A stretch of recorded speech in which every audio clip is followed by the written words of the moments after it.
हमारे बड़े बुजुर्ग कहते हैं कि बेटा फिजिकल गोल्ड ले लो, इसे इन्वेस्ट करना ज़्यादा सेफ है। लेकिन हम इसमें भी देखते हैं कि इसमें क्या-क्या प्रॉब्लम्स हैं और क्या-क्या कॉन्स हैं। आपने फिजिकल गोल्ड तो ले लिया, लेकिन आपको भी पता है कि उससे स्टोरेज की कितनी कॉस्ट आती है, उसे ठीक से रखना, कहीं वो चोरी ना हो जाए, तो उस चीज़ को भी हमें, उन फैक्टर्स को भी हमें इंक्लूड करके रखना चाहिए। जैसे कि कॉस्ट इसमें क्या इंक्लूड होती है, आइए देखते हैं।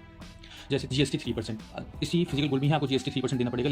हालाँकि आपको ऑप्शन 1 एंड 2 में बिल्कुल भी फिजिकल गोल्ड परचेज़ करने पे किसी भी तरह का जीएसटी नहीं देना, केवल और केवल फिजिकल गोल्ड परचेज़ करने पे आपको 3% का जीएसटी देना पड़ेगा। ऐसे ही मेकिंग कॉस्ट आपको इन्वॉल्व होगी। बहुत लोग कहते हैं कि इसमें पूरा का पूरा गोल्ड ही है, लेकिन पूरा का पूरा गोल्ड तो होता है, लेकिन अगर आप कोई गहना बनवाते हैं तो उसमें 8% से 12% तक मेकिंग चार्जेस होती है। लेकिन अगर आप गोल्ड ब्रिक्स या गोल्ड बिस्किट परचेज़ करते हैं तो उसमें मिनिमम 3% तो आपको मेकिंग चार्जेस देने ही पड़ते हैं। This is the minimum charges, और मैक्सिमम 4% तक भी जाते हैं ये। उसके बाद आपको पता है कि गोल्ड को आप घर पे ले आए तो उसको बिल्कुल सेफ तरीके से रखना होता है। लेट्स सपोज आपने लॉकर में उसे रख लिया है, तो अगर आप लॉकर में भी रखते हैं तो 1000 की आपको ऑन एन एवरेज ईयरली आपको चार्जेस तो पे करने ही पड़ते हैं लॉकर रेंट के नाम पे। तो अगर इफेक्टिवली देखा जाए तो 7300 रुपीज़ आपको टोटल कॉस्ट पड़ती है फिजिकल गोल्ड परचेज करने के अंदर। तो इफेक्टिवली आपका जो रिटर्न आता है वो 2400 ही होता है। और अगर आप फिजिकल गोल्ड में 1,20,000 आज की डेट में इन्वेस्ट करते हैं तो 10% रिटर्न ऑफ इनकम के हिसाब से ईयर एंड पे आपको केवल 1,02,400 रुपीज़ ही मिलेंगे।